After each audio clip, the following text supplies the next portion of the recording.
Once you have all of your materials, you're going to want to start to mix your colors and decide what colors you're going to use. I am using a reference image, but I'm not going to be mixing all the colors off of there. I'm just using it to look at the texture and the shadows that are present. These are some of the colors that you picked up for break. So you'll notice that I've got them all labeled there.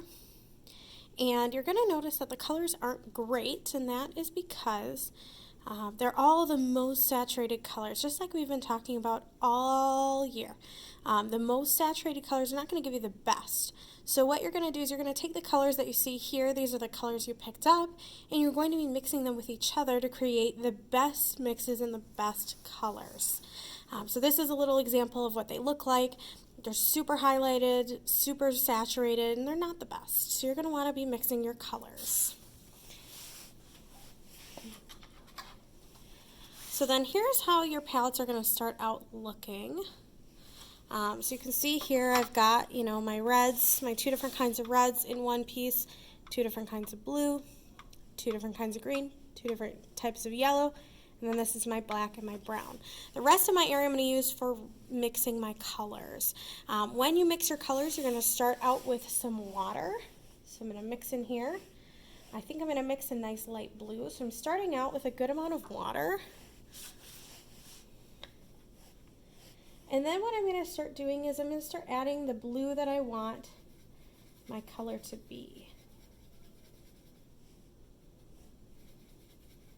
Now the color on here is not going to be great. It's going to look super dark, but it's going to actually be different every time you paint it onto a surface than what it looks like in your palette. So I'm probably going to add just a little bit of green to it.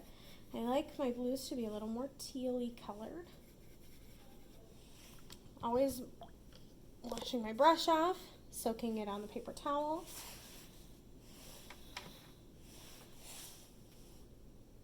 And then I'm going to add just a little bit of yellow, give it a bit of a green tint, then I can get this aqua color, this turquoisey aqua. And then, instead of just saying I'm ready to paint from there, I'm going to test it out on paper. That's going to tell me what my paint actually looks like in real life. If I need it to be darker or lighter, what I'm going to do is I'm going to just add more of the colors that I had.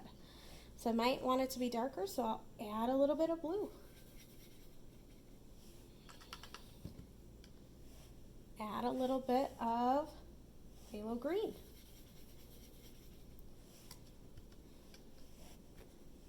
Wash my brush and add a little bit more yellow. And then I can test it out again. Definitely a little bit darker, maybe a little more green to it. Now if I need it to be more neutral, remember that I can always mix in some of the opposite color, which would be just a little bit of red for me, since it's more of a green tint. And this will bring it toward a darker, more neutral color. You can add a little bit of black, or you can add a little brown as well. Just test them out on your paper to see what they look like. So that is mixing your colors.